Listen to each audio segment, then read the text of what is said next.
여호수아서는 개론이 되게 간단한데 1장부터 24장까지 되어 있는데 1장부터 12장까지는 정복입니다. 정복, 전쟁이죠. 정복.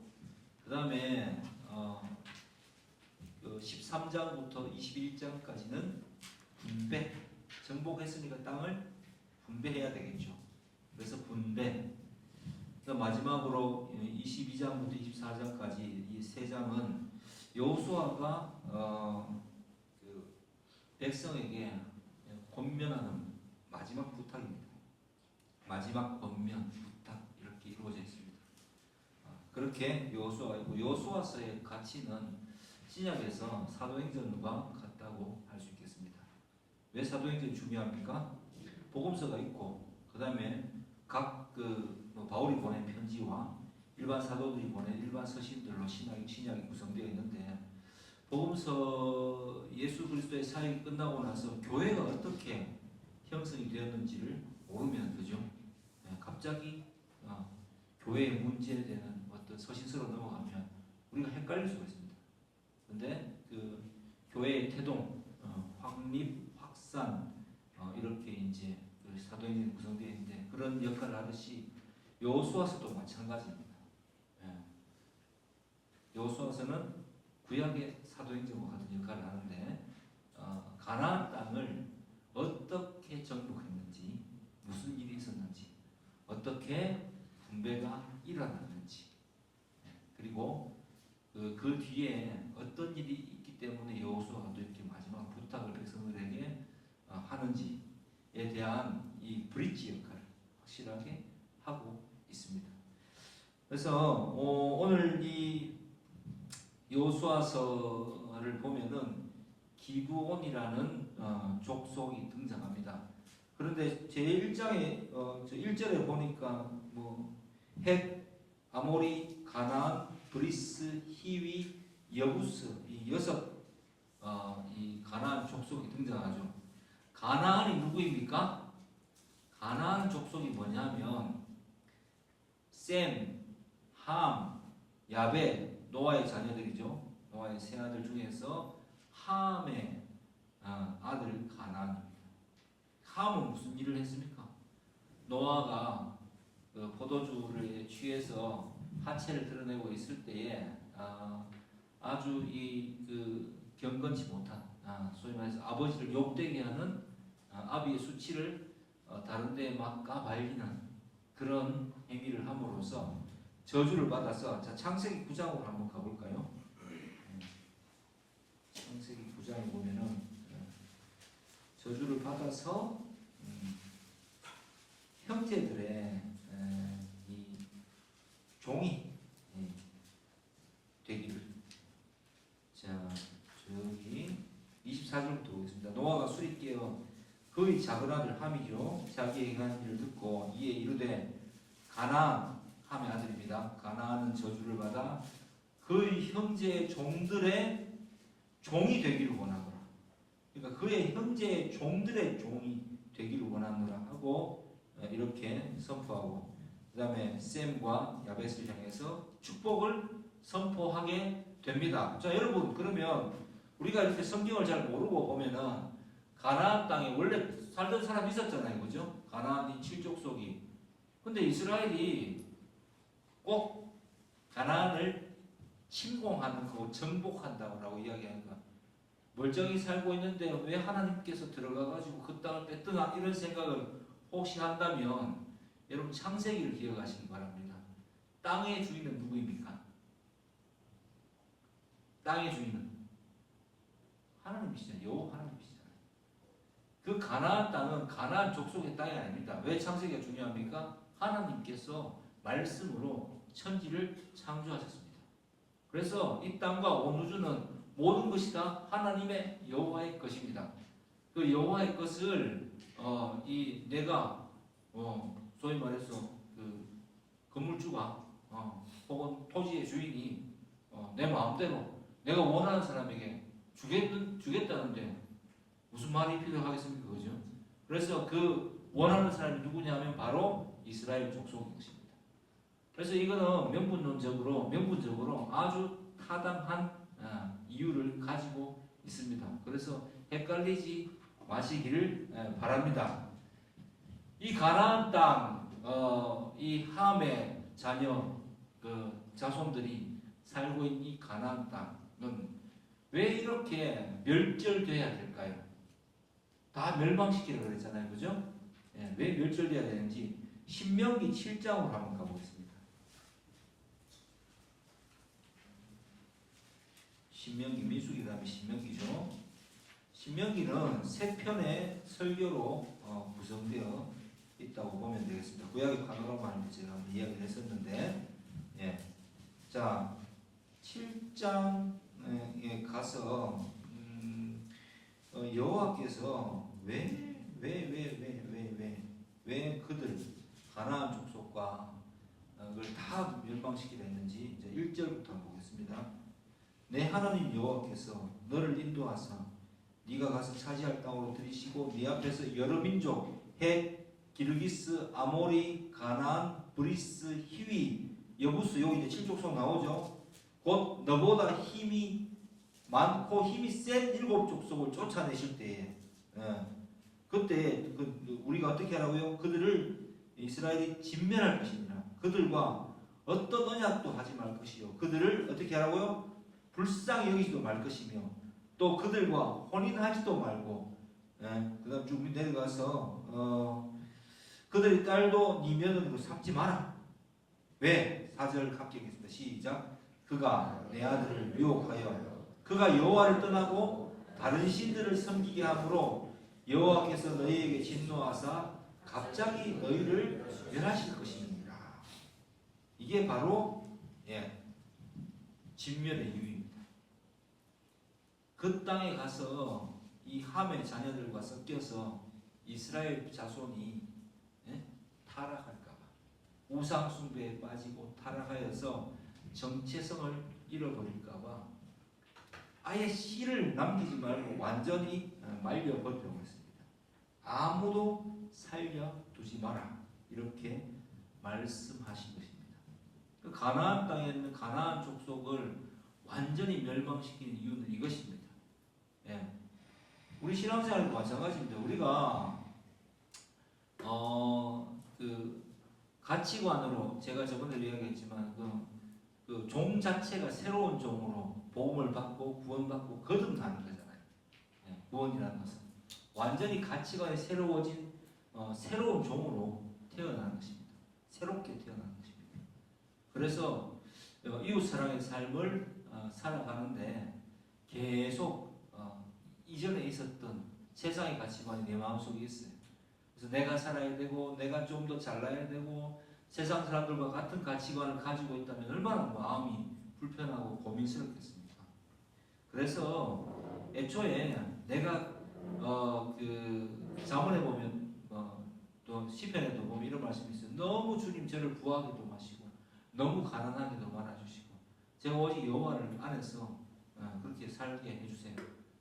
너무 부자가 되어서도 주님을 잃어버릴까봐 너무 가난해서 내가 마음을 놓아버릴까봐 가난해지면서 힘들어질까봐 두렵습니다 라고 고백하는 그 시편 기자의 고백이 있는데 그것처럼 우리가 세상의 가치관, 배금주의적 그 가치관, 바알의 가치관이라고 그러죠. 풍요와 이 세상 것에 물들어져서 그것을 쫓아가게 될까봐 미리부터 완전하게 그것에 대해서 확고한 가치관을 가지고 살아가야 된다는 것을 이 가나안 족속 진멸을 통해서 하나님께서 오늘 살아가는 우리에게 보여주고 계신 것입니다. 별로 어렵지 않죠, 그죠? 그 다음에 그 기브온이 오늘 어떻게 했어요? 기브온이 속였죠. 꾀를 내어서 속였다고 했습니다.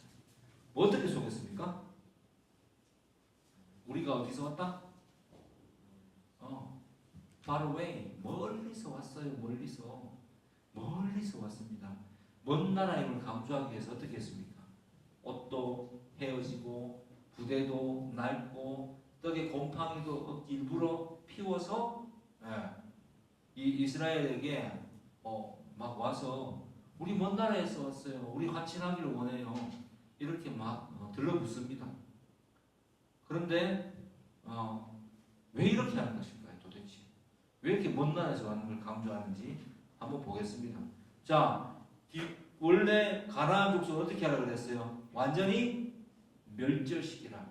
하나도 남지 말고 다 죽이라 그랬습니다. 썩힐까봐. 거기에 유혹당할까봐. 예. 절대 끊을 수 없는 마약과도 같은 그런 문화를 가지고 있기 때문에. 예.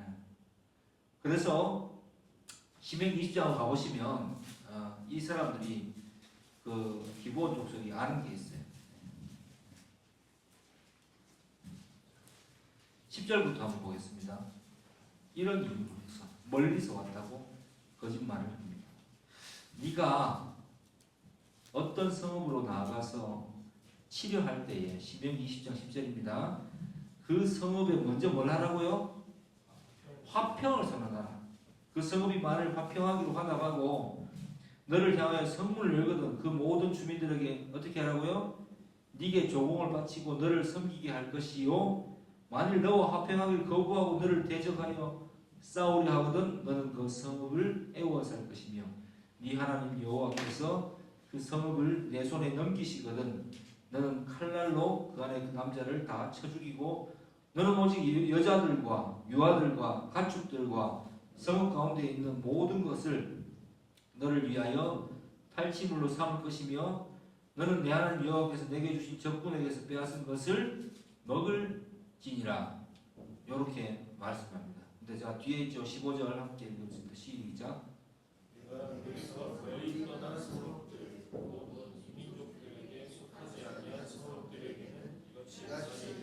이 민족은 누구야? 가나안 족속이겠죠. 네. 이같이 행하려니와 오직 내 하나님 여호와께서 네게 기업으로 주시는 이 민족들의 성읍, 그러니까 가나안에 있는 성읍에서는 어떻게 하라고요? 시작. 호흡 있는 자를 하나도 살리지 말지니 곧 헷 족속, 아모리 족속, 가나안 족속, 브리스 족속, 히위 족속, 여부스 족속을 네가 진멸하되 네 하나님 여호와께서 내게 명령한 대로 하라. 이는 그들이 그 신들에게 행하는 모든 가증한 일을 너희에게 가르쳐 본받게 하여 너희가 너희 하나님 여호와께 범죄할까 함이니라. 그러니까 가나안 족속은 생명 있는 유아든 뭐든 하나도 가리지 말고 완전히 다 멸절시키라고 했어요. 왜? 그 문화에 젖어들까? 이게 그렇게 심각한 문제일까? 한번 따져보면 그때 당시에 이 가나안 땅에 있는 주신이 누구라고 그랬습니까? 지난주 이야기했죠. 엘이 있고 아세라가 있고 그의 아들 바알이 있죠. 바알이 제일 유명하죠. 폭풍의 신이요 비와 바람을 관장하는 신이요 풍요의 신입니다. 농사를 주관하는 신. 한 손에는 창을 들고 한 손에는 뭘 들었더라? 뭐 홈인가 뭐 하여튼 뭐 이름을 들었어요. 망치인가 뭘 들었더라고요. 보니까. 근데 이 바알 신전에서 행해지는 제사가 두 가지로 나눠지는데 첫 번째가 뭐냐면요. 풍요이기 때문에 남녀가 여러 명이 나와서 그 신전 앞에서 그 씨를 뿌리는 것처럼 그 혼음을 합니다. 그룹 음음을 합니다. 그룹으로 하는데 거기에서 태어난 자녀들은 아빠가 누구인지 몰라. 그래서 그 태어나자마자 그 누군지 모르는 거죠. 불특정의 아빠를 가진 그 아기를 인신공양으로 바알에게 드리게 되는 것입니다. 그러면 그 문화가 사회에 영향을 끼치겠죠, 그죠? 그래서 이 혼음의 문화가 자연스럽게 일반 백성들에게도 그게 그다지 잘못된 것이 아니라라는 뭐 좋은 게 좋다는 식으로 퍼져서 뭐 오늘날을 살아가는 우리의 가치관과 다른 거예요. 농사와 풍요를 위해서 여러 가지로 뭐 그냥 그 난잡한 문화들이 이 다신 숭배 사상에서 비롯된 문화들이 그 땅에 퍼져 있었다 대면 보겠습니다. 보면 되겠습니다. 지금 뭐 오늘 사람 우리에게도 뭐 요즘 제가 아는 분 중에 탐정이 있는데요. 그분이 제일 많이 하는 일이 뭐냐면 불륜 커플, 예, 뭡니까? 정보 수집하다는 일을 제일 많이 하시더라고요. 예. 그 일이 제일 주 업무입니다. 요즘도 별 다를 바 없어요. 막 도덕적이다 뭐다 하는데 이 결혼 밖의 생활에 대해서 많이 문란한 시대에 살고 있는 것입니다. 그래서 결혼했지만 혼후 순결이 지켜지지가 않아서 그걸 둘러싸고 그 서로를 막 이렇게 의심하고 밝혀내기 위해서 탐정을 고용하고 그렇게 막 하는 그런 일들이 주 업무가 탐정 업무가 그렇더라고요. 그래서 이 시대와 오늘날 시대가 인류의 역사상 보면은 우리나라에 막 유교가 막 그죠? 막그 사회적 분위기가 자리 잡았던 불과 한 30년 전만 해도 그런 나라여서 그나마 이 정도인 거지 별반 다르지 않은 거예요. 그래서 세상의 문화에 물드는 것이 이렇게 무서운 것입니다. 우리의 가치관이 우리는 24시간 거의 유튜브에 요즘 보시면 SNS에 노출되어 있습니다. 그러니까 악하고 뭐 선하고의 기준이 우리가 보기에 그냥 각각 자기 기준에 맞춰서 자기가 이거 이 정도면 괜찮을 것 같은데 하면 그렇게 하는 거고 이건 아닌 것 같은데 하면 그렇게 하지 않는 거고 그리고 모든 사람이 중요하다고 하니까 돈이 있어야 교회도 다니고 돈이 있어야지 뭘 이렇게 힘이 있고 뭐 그래도 뭐 일단은 돈부터 벌고 봐야 된다라는 그 사상 속에서 문화 속에서 배금주의 문화 속에서 우리가 살아가고 있기 때문에 그런 문화에 살고 있기 때문에 그 속에서 이웃 사랑에 대한 가치를 실천하면서 살아간다라는 것은 실질적으로 거의 불가능에 가깝게 보일 수도 있습니다. 그런 가치를 갖고 살아가는 게. 그런데 이게 끼치는 영향이 또 놀랍습니다. 우리가 만약 하나님의 뜻대로 우리의 가치관을 새롭게 하여서 살게 된다면 하나님께서 우리의 삶을 책임져 주실 줄 믿으시기 바랍니다. 제가 늘 하는 이야기가 있죠. 예수 믿는 사람들은 조금 더 힘들다. 예수 믿어서 저 사람 참 예수 믿을 때 참 착하다. 이거는 신앙이 아니야. 예수 믿는 사람은 우리 어릴 적 말로 치면 진짜 지혜롭다. 속된 말하면 빠꼼하다. 뭐가 빠꼼하냐? 인생과 사람들의 생각에 대해서 잘 아는 거예요. 모두가 다 감추고 있는 것 같지만 욕망을 위해서 살아간다는 것을 다 아는 거예요. 그 속에서 나는 알기 때문에 그 내게 대해서 이익을 추구하려고 그죠? 다가오는 사람들에게 내가 그 사람들을 케어하고 부족한 사람들에게 내가 빛과 소금의 역할을 해주고 그 사람을 하나님의 사랑으로 섬겨야 되니까 얼마나 지혜로워야 되겠습니까? 얼마나 마음의 심지가 굳건해야 되겠습니까? 그러니까 예수 믿는 사람들은 착한 게 아니라 굉장히 지혜롭고 굉장히 단단한 멘탈을 가져야 된다고 저는 여러분에게 권면하고 싶습니다. 아멘? 네, 정말 멘탈이 단단해야 돼요. 예수를 믿는다는 것은 그렇게 멘탈을 다 잡을 수 있도록 정신세계를 딱 붙들 수 있도록 말씀으로 무장되어야 됩니다. 그리고 계속해서 오늘 들은 말씀을 토대로 해서 일주일을 살아갈 때 예배자로서의 삶을 살아갈 때 이 말씀이 여러분들 마음속에서 계속 역사하도록 기도해야 됩니다. 그런 기도 속에서 여러분은 무너지지 않고 하나님의 뜻대로 살아갈 수가 있을 것입니다. 자, 그래서 이 기브온의 속임수의 근거는 뭐였습니까? 다시 돌아와서 본문으로 돌아와서 먼 나라이면 살 수 있겠는가? 그래서 깨를 내어서 먼 나라 사람이라고 이야기를 해서 이스라엘을 속이게 됩니다. 자, 결과는 어땠습니까? 3일 뒤에 3일길밖에 안 됐는데 그 중에서도 보니까 기브온이 굉장히 높은 데 있고 희위족속의 대표 성읍이야. 예. 그러니까 이번에는 어떻게 되냐면 백성들이 족장들을 막 원망해. 좋은 원망이지. 예. 옛날에는 출애굽 당시에는 광야에서 그죠? 백성들이 족장들에게 있어서 먹을 거 내놔라, 고기 내놔라, 그죠? 물 내놔라 하면서 원망했는데 지금은 어떻게 합니까? 2세대가 되고 나서는 정복전을 딱 치러보고 나니까 어떻게 합니까? 하나님께서 주신 그 언약을 파기했을 때, 명령을 어겼을 때 오는 아이성 전투에서의 결과를 봤기 때문에 그죠? 예? 족장이 돼가지고 말이야 좀 똑바로 하지. 예? 알아보지도 않았고 물어보지도 아니하고 14절에 보면 뭐라 되겠습니까?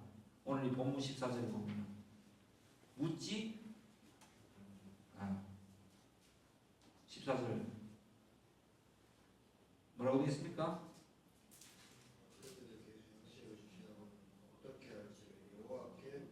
여호와께 묻지 않았어. 이게 원망의 사유입니다. 하나님께 왜 묻지 않았어요? 모든 일을 물어봐야죠. 그걸 제일 잘한 구약의 왕이 있어. 다윗은 범사에 모든 일을 그죠? 예. 하나님 말씀 안에서 비추어 보고 여호와께 물어봤습니다. 요즘도 우리는 물어볼 수 있어요. 예. 말씀이 다 있잖아요. 그래서 주님 주신 새로운 가치관으로 그죠? 새 사람이 되었잖아요. 성령에 주신 말씀의 가치관으로 이것들을 분별하고 내 앞에 닥친 일들에 대해서 신앙적으로 분별하고 그렇게 할 수 있는 거예요. 그게 바로 오늘날의 묻는 방식입니다. 자, 그렇게 물어보고 했으면 됐을 텐데 그런데 조약을 맺어버렸어. 근데 이 조약이 실제로 좀 어마어마해요. 네. 조약은 굉장히 중요합니다. 여호와 이름을 맹세했기 때문에 깰 수가 없어요. 이 조약의 내용이 뭐냐면은 이들과 화친했기 때문에 이제 이들을 보호해야 될 책임도 있는 거예요. 멸절시켜야 되는데 보호를 해야 되는 거예요. 얼마나 이게 답답하고 황당한 상황입니까? 근데 속았어. 그래서 이들에게 대해서 이제 내린 조치가 뭡니까? 종이 되게 한다. 네, 이 종의 역할이 뭡니까? 하나님의 집에서 성전에서 하나님의 집에서 나무를 패며 물을 깃는 대대손손 너희는 그렇게 살아라. 그렇게 이제 뭐 저주라고 하지는 못하겠죠. 벌이죠. 벌을 내리게 됩니다. 그리고 이들은 그것에 만족하고 그렇게 하기로 결심하고 실제로 그렇게 계속해서 살아갑니다. 근데 이 기본 족속이요, 나중에 사무엘하 21장 한번 가보겠습니다. 사무엘하 21장. 하나님의 명령을 왕이 어겼어요. 사무엘하 21장에 가보면 사울이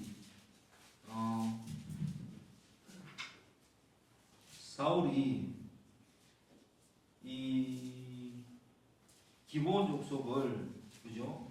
죽이거든요. 그러니까 다윗의 시대에 해를 거듭해서 3년 기근이 있었어요. 21장 보면 이게 왜 일어났냐면은 기브온 사람을 사울이 2절에 보면은 사울이 이스라엘과 유다 족속을 위해 열심히 있으므로 그들을 죽이고자 하였더라. 이렇게 죽이려고 했어요. 그래서 이 조약을 어기기 때문에 하나님께서 3년 동안 기근이 있게 하셨어요. 그리고 어떻게 해결하셨냐면 다윗이 막 이렇게 알고 나가지고 막 회개하고 어떻게 하면 되겠습니까 하니까 사울의 왕 아들 있잖아요. 사울 왕의 아들 7을 죽이는 것으로 통치입니다. 그만큼 왕의 아들이 그죠? 왕자들을 7명 죽임으로써 이 기브온 족속을 여기 이제 헤아렸던 그것에 대해서 기근을 푸는 조건이 사울 왕의 아들이 7이 죽습니다. 이게 이만큼 조약이 무서워요. 그래서 하나님께서는 희한하시죠, 그죠? 이런 속임수의 민족에게도 하나님께서 은혜를 베푸십니다. 하나님의 여호와의 이름으로 맹세했기 때문에 이들을 보호하시고 이들에게 철저하게 조약을 이행하십니다. 이방인인데, 그죠? 멸망당에 마땅할 사람들인데 성경에 보면 이런 은혜가 많이 등장해요. 노아와 그의 아들들이 은혜를 받았고, 그죠? 또 신약 시대에는 또 출애굽할 때는 중도한 자족들이 이스라엘과 함께 나와서 광야에서 할례를 받고 또 이제 해서 그들의 그 1차 할례를 받아서 어떻게 됐습니까? 문에서 그 이스라엘 족속에 뭐 유하는 계기라도 다 할례를 받으면 이스라엘 족속으로 인정해 주셨어요. 하나님의 언약 안에 들어온 백성을 하나님께서는 놀랍게도 내치지 않는 사랑의 하나님이심을 우리가 알 수 있습니다. 자, 그런데 이 가나안 족속의 중에도 이 가나안의 반응이 세 가지가 있습니다. 제일 첫 번째, 우리 여호수아 3장에 보면 누가 등장합니까? 희생 라합이 등장하죠. 라합은 여리고성에서 기생이었어요. 창녀였습니다. 이서 라합은 어떻게 됐습니까? 믿음으로 이스라엘 족속이 됩니다. 가족이 됩니다. 구원받아 버렸습니다. 믿음 반응이. 그리고 오늘 저 앞에 1절부터 보니까 이 가나안 족속, 나머지 가나안 족속은 어떻게 했습니까? 결사한 거죠. 죽음을 무릅쓰고 죽든지 살든지 한번 붙어보자, 이렇게 됐습니다. 그죠? 자, 기브온, 그 중에 있는 히위 족속이죠. 기브온은 어떻게 됐습니까? 기브온은 꾀를 됐습니다. 다른 말로 하면은 사기족이죠. 속였습니다. 그 결과, 자, 라고 믿음이라고 해야 되겠죠. 가족, 혹은 뭐 믿음이라고 해야 되겠죠. 어떻게 됐습니까? 그리스도의 조상이 됐죠. 계보에 들어가게 됩니다. 그럼 가나안은 다이, 다 죽어요. 멸절당합니다. 기본은 상세기 성취죠, 그죠? 가나안은 그들의 형제들의 종이 되기를 바랍니다. 이렇게 종이 됩니다. 하나님 그냥 신실하죠. 성경을 보면. 이렇게 되는 겁니다. 자, 반응에 따라 달라집니다. 그러면 기브온 족속이 하나님의 말씀을 정말 바르게 좀 알긴 알았다 보니까, 그죠? 뭔가 들은 이야기가 있으니까 잘 속였다, 그죠? 근데 그렇게 하지 않고 라합처럼 다 들은 거야. 다 얘들은 희한한 게 가나안 족속은 이스라엘이 어떤 민족인지를, 하나님이 어떻게 이스라엘의 역사인지를 오히려 훨씬 더 잘 알고 있어.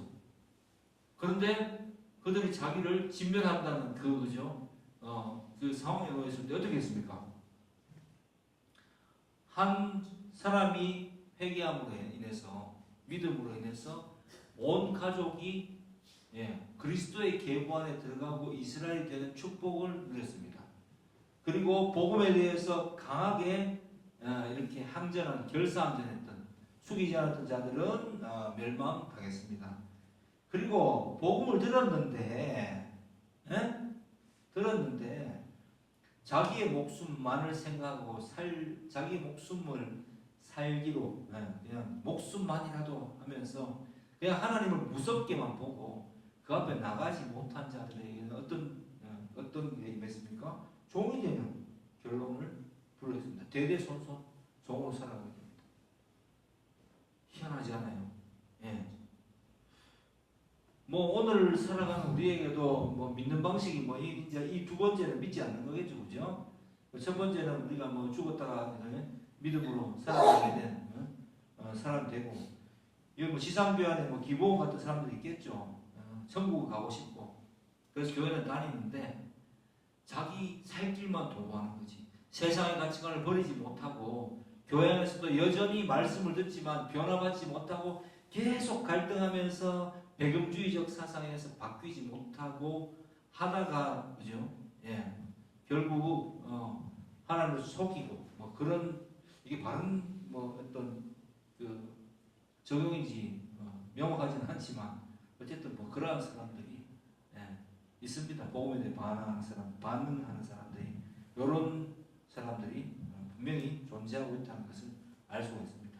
그런데 그럼에도 불구하고 그리스도의 보혈의 공로, 복음에는 왜 이게 복음이냐?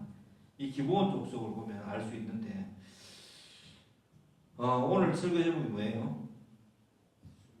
숨겨지는 애죠. 기본 족속이 사실 꾀를 내고 일생을 종으로 그죠? 대대손손 살아가게 됩니다. 그런데 하나님께서 이 속에서 희한한 은혜를 베푸십니다. 어떤 은혜를 베푸시냐면 첫째, 이스라엘이 속았고 여호와께 묻지 않았는데 백성이 생각한 대로 그죠? 이스라엘에게 벌을 내리시지 않았어요. 하나님의 계획 속에 포함되어 있는 것 같습니다. 구원의 계획이.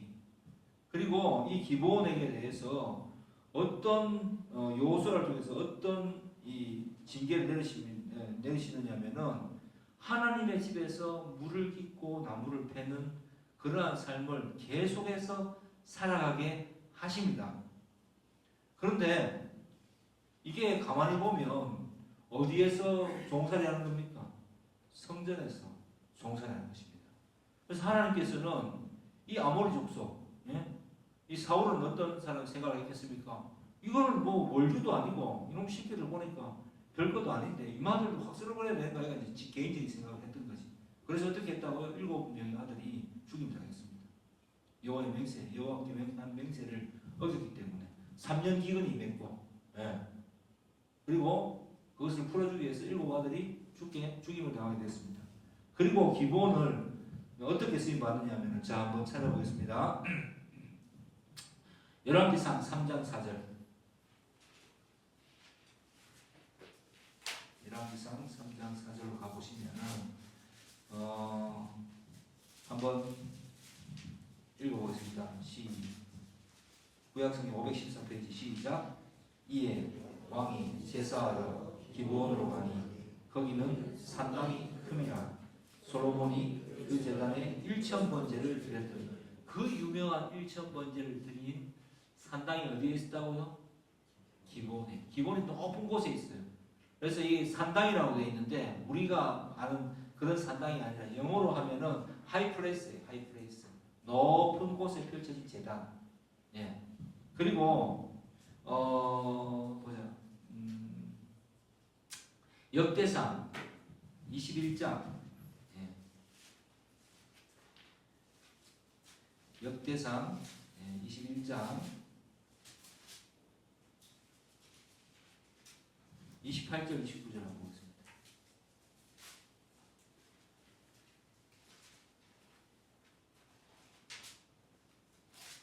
성경 재밌죠?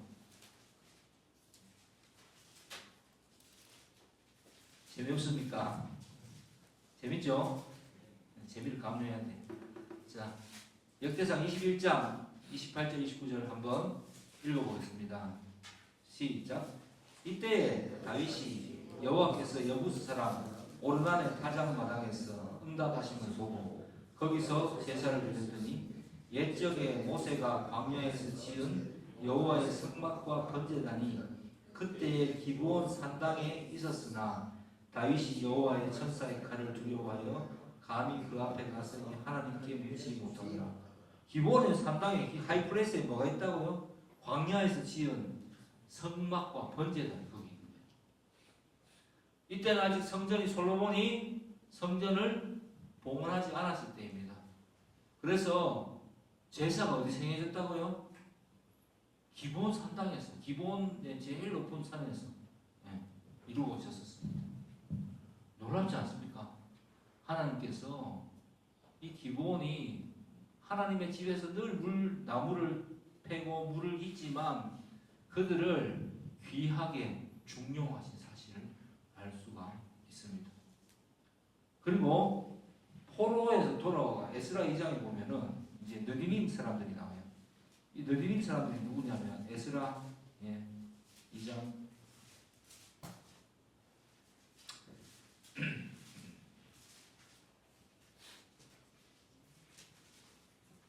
스입니다. 에스라 2장 스가 에스라입니다.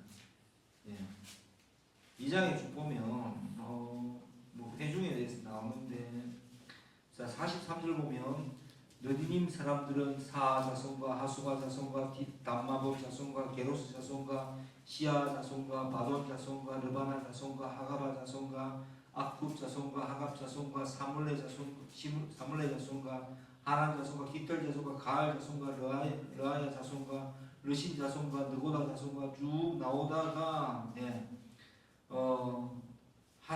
하디바 54절 느시아 자손과 하디바 자손이었더라. 이 느디님 사람이 누구냐면요 레위 사람 밑에서 일하는 기브온 족속이었습니다. 이들은 포로 귀환했을 때 이 성전을 섬기는 방법을 성전에서 일하는 방법을 알고 있던 굉장히 중요한 사람들이었음을 우리가 알 수 있습니다. 하나님의 은혜는 이렇습니다.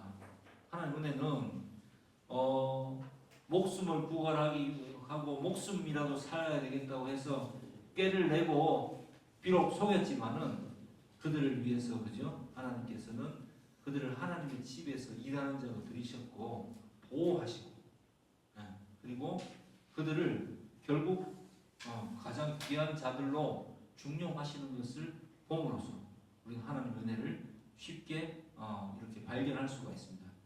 쉽게 발견한 건 아니겠죠. 여러분에게 제가 발견시켜 주고 있는 거죠. 여러분 어때요? 놀랍지 않습니까? 하나님의 은혜는요. 오히려 이스라엘 사람들은 그 복음에 대해서 그 하나님에 대해서 여호와 하나님께 대해서 그냥 누리고 그리고 그냥 가나안 사람들과 혼음하고 결국 그 종교에 빠져 바알 종교에 빠져들어가서 그 가치관을 가지고 풍요를 누리려고 하고 실패한 어떤 그런 경우가 굉장히 많았는데 사사시대에만 가도 완전히 실패하잖아요. 많았는데 희한하게 풍문으로 들었다가 그죠? 먼 나라에서 왔다고 속이고 그 대가로 성전 안에서 하나님의 성전 안에서 물깃고 나무 패는 자로 살았던 기브온 사람들은 포로 귀환이 될 때까지 하나님의 성전을 가장 제대로 섬길 수 있는 일을 할 줄 아는 사람들로 중용받고 있다는 사실을 보면 하나님의 은혜를 정말 깨닫는다는 것은 과연 이 세상 속에서의 그냥 뭐 내가 복음을 잘 알고 지식적으로 알고 하는 그러한 풍요 속에서 오는가 아니면 오히려 목숨만으로 살기 위해서 했는데 성전 일을 하다 보니까 여호와의 지음하심이 얼마나 놀라운지를 그죠? 깨닫는 그런 고난 속에서 오는 것인가. 인생이 꼭 풍요롭다고 해서 예수를 믿고 나서 우리가 굉장히 뭔가 좀 그죠? 대단한 지식을 가지고 뭔가 좀 잘하는 것처럼 뻐기면서 모든 세상의 가치관을 이길 수 있는 것처럼 그냥 이렇게 자신감 있게만 살아간다고 해서 그것이 과연 은혜가 되겠는가? 머릿속에는 복음의 어떤 지식들이 말씀의 지식들이 가득하지만 결국 이 세상 속에서 드러나는 그 가치관과의 그 경중을 저울질할 때 바알 쪽을 따라가는 그러한 사람들이 신앙생활을 그죠? 잘하는 경우를 저는 잘 보지 못했어요. 오히려 우리의 삶에 고난이 주어져 있고 내가 사는 게 힘들죠. 뭐 이것저것 해야 되고 내가 예수 믿기 때문에 소위 말해서 가족도 돌봐야 되고 이웃도 돌봐야 되고 내게 붙어있는 사람들이 너무도 많아. 나도 위로받고 싶은데 그럼에도 불구하고 내가 예수 믿는다는 이 사실이 너무도 감격스러워서 하나님 편에 붙어서 주여 제게 주어진 삶이라는 이것도 주님께서 주신 일이기 때문에 순종하고 따르겠습니다 라고 살아가는 그 삶이 그 삶에서 하나님의 역사하심을 보면서 나는 별거 아닌데 하나님께서 이 모든 일을 견딜 수 있도록 계속해서 내게 나를 사용하시고 인도해 주시네. 이런 기쁨을 가지고 살아가는 것이 훨씬 더 복된 일인지 여러분 한번 생각해 보시기 바랍니다. 제가 그런 말을 저번에도 이야기한 적이 있죠. 예수 믿는다는 것은 저는 사실 뭐 그래요. 저도 누군가에게 칭찬받고 싶고 누군가에게 표현받고 싶고 누군가에게 귀하게 여김을 받고 싶은 사람 중에 하나입니다. 근데 제가 어느 날 보니까 제가 다 칭찬해 줘야 되고 제가 다 평가를 해줘야 되고 그래 해줘야 되고 제가 이뻐해 줘야 될 사람이지 이쁨을 받는 사람이 아니더라고요. 그래서 야 나는 계속해서 나도 힘든데 이렇게 살아야 되나 했을 때 누가 그러면 가장 내게 위로를 해줄 수 있고 나의 힘이 되어 주시는 분이신가 봤을 때 하나님 여호와 하나님 예수 그리스도밖에 없음을 비로소 알게 되었습니다. 나는 누군가에게 칭찬을 받고 하기 사랑을 받고 이렇게 그 속에 기대어 가지고 살아갈 사람이 아니라 난 여러분들의 교사로 저를 하나님께서 여러분들의 교사로 목사로 세우셨고 여러분들에게 하나님의 말씀 전파하는 뭐 교회의 거죠. 그러한 직분으로 세우셨기 때문에 내가 이 일을 감당하는 것이 맞겠구나 뭐 그런 생각을 해왔습니다. 그리고 이제 뭐 여러 가지 일을 감당하면서 뭐 직업도 또 그죠? 세상에서 또 밥을 안 지고 일도 하고 있지만 그런 일을 하게 되면서 제가 생각해 볼 때에 사실 매일이 힘들죠. 쉽지는 않아요. 이 세상 속에서 살아간다는 것이 세상적인 일들에 대해서도 행정 처리 능력이나 이런 것들도 있어야 되고 뭐 일을 해가는 방식들도 많이 알아야 되고 여러 가지로 쉽지는 않습니다. 그런데 제가 지난주에도 이야기했었죠. 놀라운 것은 지금까지 살아오면서 이중직을 병행하면서 아직 심각하게 아파 본 적이 없어요.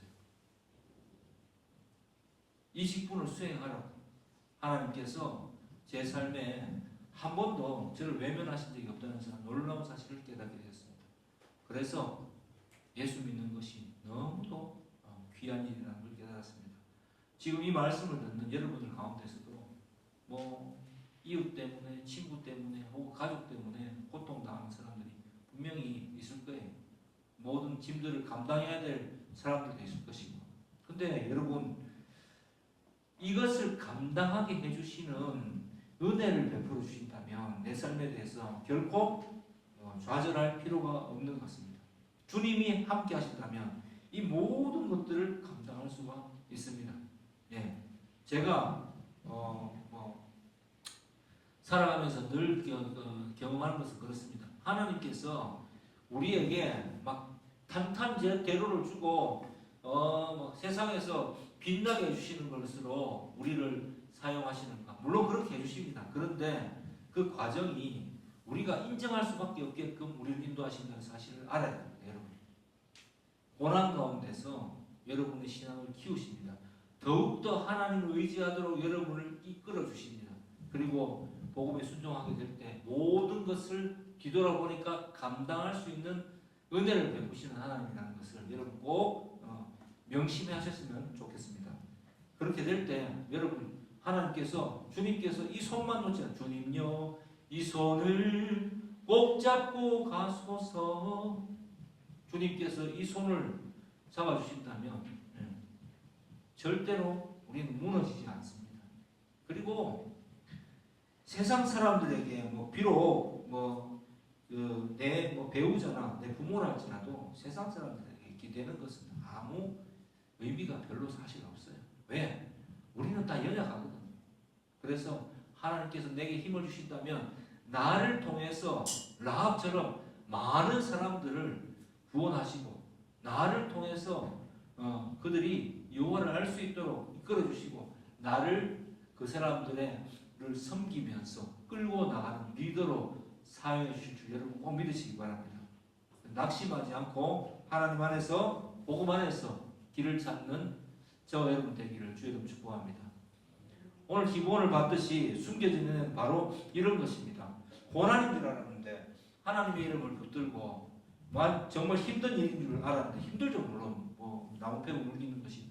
그런데 결국 나중에 되고 보니까 사람들이 이스라엘 사람들이 예배하는 방법이나 뭐 제단에 그저 뭐 올리는 방법이나 이런 모든 것을 잊어버렸을 때, 잊어먹었을 때, 이 느리님 사람들이 레위 사람들과 함께 이 예배를 회복시키고 하나님께 예배하는 방법을 알려주는 그리고 귀하게 중용되는 사실을 볼 때 축복이라는 것은 인생은 짧잖아요. 축복이라는 것이 꼭 지식적으로 오지는 않는다. 그 지식이라는 것이 소위 말해서 제가 말하는 지식이라 이런 거겠죠. 그 말씀 안다. 내가 설교 유튜브 통해서 좋은 말씀 들어보니까 이 목사님 너무 이 설교 좋더라고요. 저는 설교를 잘한다고 생각 안 해요. 설교는 제대로 하는 것이 중요하다고 생각합니다. 이 목사님 보니까 너무 멋지더라. 난 내한테 딱 맞는 것 같아. 내한테 위로가 됐어요. 지한테 위로가 되려고 예수 믿는 게 아니잖아요. 내 마음을 만족시키기 위해서 말씀을 보는 게 아닙니다, 여러분. 하나님께서 죽을 수밖에 없었던 우리들을 말씀 가운데서 예수 그리스도의 은혜로 건지셨기 때문에 그리스도의 삶을 본받기 위해서 하나님의 말씀을 듣고 배우고 따라가는 것이고, 아까도 이야기했지만 거룩한 예배자로서의 삶을 살기 위해서 하나님의 말씀에 대해서 집중하고 그것이 가치관이기 때문에 새겨듣고 순종해야 되는 것이 바로 말씀을 듣는 태도입니다. 그래서 내 삶이 비록 조금 힘든다 할지라도 내가 좀 지식적으로 뭐 예를 들어서 이제 아까 말한 거죠. 성경적인 뭐 호기심, 지식 이런 게 중요한 게 아니에요. 복음의 핵심을 성령 안에서 깨달으면 뭐 어렵지 않지 않습니까? 문제는 내가 내 삶의 기준이 되는 거, 옳고 그름 판단하는 거. 그것으로부터 자유로워지면은 이제부터 어떤 자가 됩니까? 하나님의 말씀을 기준으로 살아가는 자가 됩니다. 내 중심적으로 살던 내가 위로받기를 원하던 자의 삶에서 하나님의 뜻을 실천하면서 이웃 사랑을 실천하면서 그죠? 내가 위로자의 삶, 예배자의 삶이 위로자의 삶이죠, 그죠? 위로하는 자, 쓰임 받는 자, 상처 입은 치유자가 되죠, 그죠? 내가 상처받고 힘들지만 오직 하나님께서 공부해 주신 힘으로 살아갈 수 있는 자가 됨으로써 여러분의 삶은 비로소 풍요롭고 부유해질 수 있을 것입니다. 여러분, 사람이 있잖아요. 돈이 많다고 해서 남을 무조건 도울 수 있는 건 아니에요. 지금 현재 도울 수 있고 베풀 수 있는 자가 결국은 나중에 있든 없든지 베풀 수 있는 능력을 갖추는 것입니다. 있든지 없든지. 작은 능력으로도 섬길 수 있고요. 또 많이 주시면 큰 능력으로도 섬길 수가 있습니다. 그것은 많고 적음이 아니라 하나님을 가까이 두고 여호와 앞에 딱 내가 붙어서 가까이 두고 내가 바짝 붙어서 하나님의 그 놀라운 이 은혜의 이 강물 속에서 뛰어노는 자가 되어야지 누릴 수 있는 것들입니다. 그래서 지식적으로 자꾸 채우려고 하지 마시고, 지식은 기본입니다. 내 귀에 위로가 되는 말씀을 자꾸 들으려고 하지 마시고, 하나님 어떻게 해야지 내가 거룩한 자로 하나님의 쓰임을 받는 자로 이 땅을 복되게 살아갈까요? 오늘 이 기본 족속, 비록 속임수로 시작했지만 라합처럼 뭐 거창한 삶을 살지는 못했지만은 결국에는 하나님의 은혜로 말미암아 성전을 섬기는 자, 성전에 있어서 어떻게 예배하는지를 아는 자, 사로잡힌 자, 그리고 귀하게 쓰임 받는 자 된 이러한 사람이 되기를 소망하는 저와 여러분 되기를 주의 이름으로 축복합니다.